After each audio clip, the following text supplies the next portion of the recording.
I was, of course, happy to meet the Hezbollah people because it's a point of view that's rarely heard in the United States. And I have no problem saying that I do want to express solidarity with them. And I'm not going to be a coward and a hypocrite about it. I don't care about Hezbollah as a political organization. I don't know much about their politics. And anyhow, it's irrelevant. I don't live in Lebanon.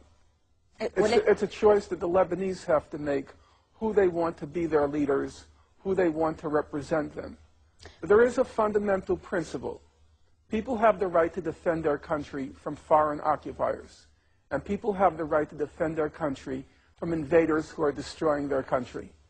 And that, to me, is a very basic, elementary, and uncomplicated question. My parents went through World War II. Now, Stalin's regime was not exactly a bed of roses. It was a ruthless and it was a brutal regime, and many people perished. But who didn't support the Soviet Union when they defeated the Nazis? Who didn't support the Red Army? And all the countries of Europe which were occupied, who gets all the honors? The resistance. The communist resistance, it was brutal. It was ruthless. The communists were not, you know, it wasn't a bed of roses. But you respect them. You respect them because they resisted the foreign occupiers of their country. And if I'm going to honor the communists during World War II, even though I probably would not have done very well under their regimes, if I'm going to honor them, I'm going to honor the Hezbollah. They show courage, they show discipline. I respect that. هذا التوصيف صحيح، ولكن قبل سنة 2000 بعد 2000 صار في انسحاب إسرائيلي من منطقة الجنوب، صار في انقسام بداخل لبنان بين الأطراف السياسية اللبنانية حول موضوع مستقبل السلاح وموضوع المقاومة. يعني هذا الانقسام الذي حصل أنت هون عم تفوت طرف فيه، أنت عم تكون طرف. بالنهاية أنت عم تقول أنت عم تجي على لبنان زيارة، ولكن ما عم تشوف تداعيات اللي عم بيصير. بالنهاية تداعيات حرب تموز على الناس. Listen, if you want to close your eyes and believe it was all over in May 2000, you can do so. You can play that game. But the reality was, and everyone understood it, that the Israeli attitude was, we're going to knock out Hezbollah. And they began planning for a new war right after they were forced to leave in 2000. They found their excuse, their pretext, in July 2006. But there's no question among rational people that Israel was never going to let that victory go by, the Hezbollah victory go by. They were determined to teach كان يمكن تجنبه. يعني هون ممكن يقدر الطرف الآخر يقول لك ممكن تجنبه وما توقع بالفخ. It could not have been avoided. There is no way that the United States and Israel are going to tolerate any resistance in the Arab world. You want to pretend it can be avoided, you can play that game. But serious people, clear-headed people, knew there was going to be a war sooner or later. You think there's not going to be another war? You think Israel is going to allow that defeat in July 2006? You want to pretend it's Hezbollah that's causing the trouble? No, there will be another war, and the destruction will probably be 10 times worse, maybe even more, than July 2006, because Israel is determined with the United States to put the Arabs in their place and to keep them in their place. Now, how can I not respect those who say no to that? You know, during the Spanish Civil War, there was a famous woman, they called her La Pasionaria, Dolores Ibarruri, from the Spanish Republic. And she famously said, it's better to die in your feet than to walk crawling on your knees. ولكن هذا خيار الشعب اللبناني كله. يعني مش I totally agree. I'm not telling you what to do with your lives. I'm not telling you. And if you rather live crawling on your feet, I could respect that. I could respect that. People want to live.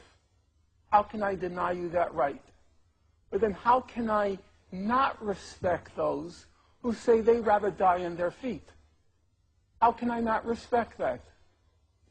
Israel and the United States are attacking because they will not allow any military resistance to their control of the region. That's the problem. If Hezbollah laid down its arms and said, we will do whatever the Americans say, you wouldn't have a war, that's true. But you'd also be the slaves of the Americans.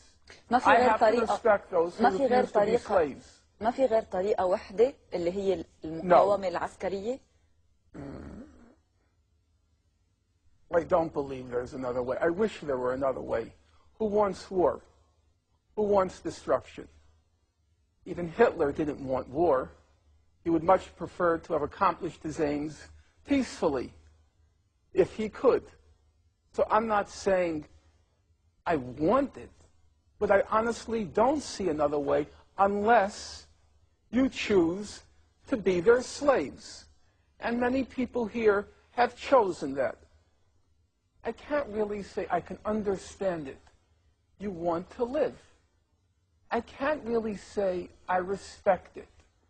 You know, so many dead, so much destruction, before the bodies are even buried, before the buildings are even rebuilt, the person who's responsible for it all, you can't wait to welcome him. You can't wait to roll out the red carpet. I can't respect that. In that respect, I like the Jews much more. I like their attitude. You know what the Jewish attitude is? Never to forgive, never to forget. And I agree with that.